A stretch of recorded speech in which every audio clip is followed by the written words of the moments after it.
যে এই আন্দোলনটি কেন হয়েছিল, কেন মানুষ রক্ত দিয়েছিল।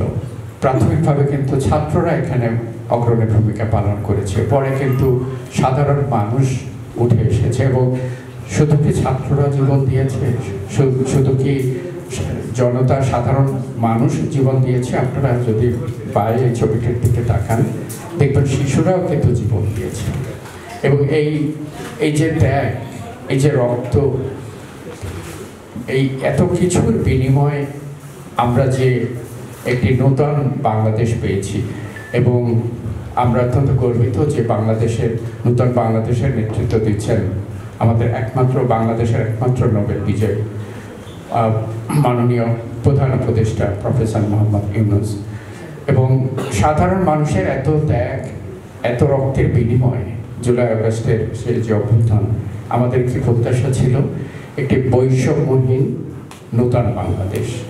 এবং সেই নতুন বাংলাদেশ হবে বৈষম্যহীন, সেই নতুন বাংলাদেশ হবে সবার, যেখানে শান্তি, শৃঙ্খলা এবং সহিষ্ণুতা সব কিছু মিলে আমরা এমন একটি বাংলাদেশ পাব, যে বাংলাদেশটি হবে আমাদের সবার স্বপ্নের একটি বাংলাদেশ, নতুন বাংলাদেশ।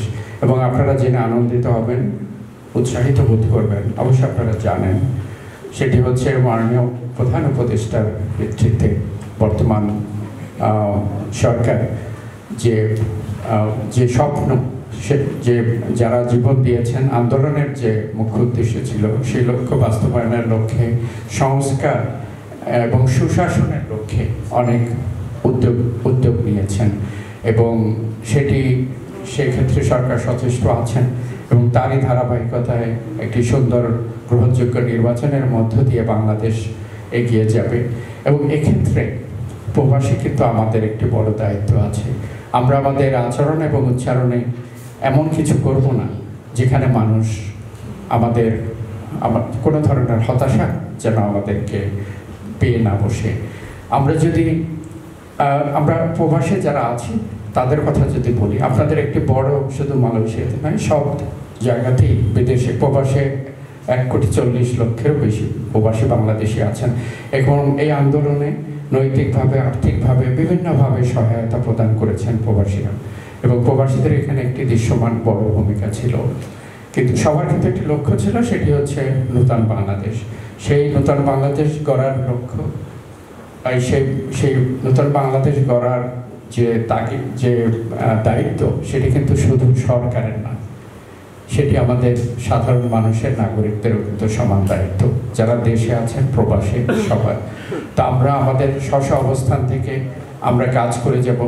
আমরা দূতাবাসের কাছে অনেক প্রত্যাশা আছে, আমাদের অনেক সীমাবদ্ধতা আছে। মালয়েশিয়া আমাদের দ্বিতীয় বৃহত্তম উপস্থিতি সারা পৃথিবীতে, প্রায় 15 লক্ষ অথবা তার অধিক প্রবাসীর বসবাস। সঙ্গত কারণেই এটি একটি বড় কমিউনিটি, এবং তাদের প্রত্যাশা, তাদের দাবি অনেক। সেক্ষেত্রে আমাদের অনেক সীমাবদ্ধতা আছে।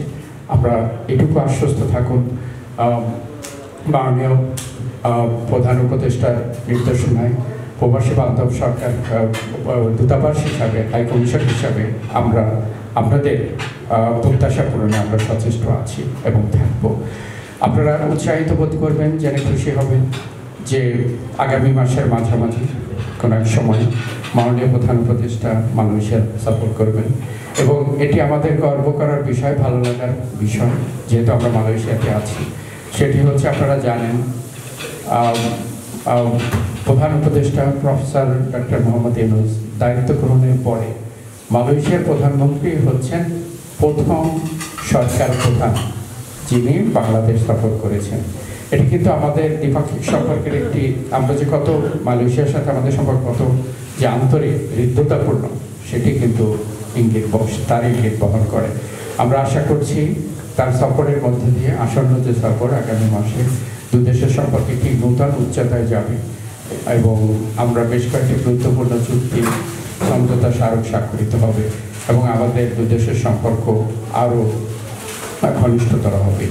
এবং প্রবাসীদের কল্যাণের বিষয়টি আমাদের বিবেচনা আছে, বর্তমান সরকারের বিবেচনা আছে। আপনাদের পাসপোর্ট সহ অনেক বিষয় আমি জানি আপনাদের অনেক ধরনের সমস্যার সম্মুখীন হতে হয়। আমি এতটুকু আশ্বস্ত করতে চাই, আমরা বিষয়গুলো আমাদের কাছে একটি প্রায়োরিটি ইস্যু, এবং এক্ষেত্রে we always remain proactively engaged. আপনাদের একটি বড় দাবি ছিল মাল্টিপল ইন্টারভিশন। এটি আমরা খুব কূটনৈতিক প্রচেষ্টার মধ্য দিয়ে আমরা লেগে থেকেছি, এটার জন্য অনেক কষ্ট করতে হয়েছে এবং আপনাদেরও সেখানে সাপোর্ট ছিল, আমরা এটা সফল হয়েছি। এবং আরও অনেক বিষয় আছে, যেমন যারা এখানে পড়াশোনা করেন, চীনের পরে বাংলাদেশি ছাত্রের সংখ্যা এই দেশে সবচেয়ে বেশি, প্রায় 7,000-এর মতো। অবশ্য যারা ছাত্র হিসাবে এসে আপনারা কাজ করেন সেই সংখ্যাটি আমি বলছি না। তো আমরা গ্রাজুয়েট পাস, আপনারা আমার চেয়ে ভালো জানেন, এটি আমরা পাচ্ছি না এই গ্রুপ ক্যাটেগরিতে, ওই গ্রুপে আমরা নেই, এটি যেন একটি অন্তর্ভুক্ত হয়, সেটি আমার একটি বড় প্রায়োরিটি।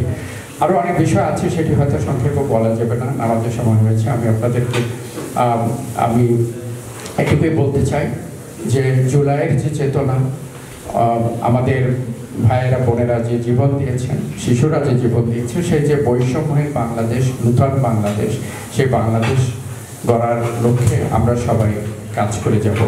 বাংলাদেশে আমার বর্তমান অন্তর্বর্তীকালীন সরকার সেই স্বপ্ন বাস্তবায়নে সচেষ্ট আছে, এবং প্রবাসী হিসাবে আমিও কিন্তু এক অর্থে প্রবাসী।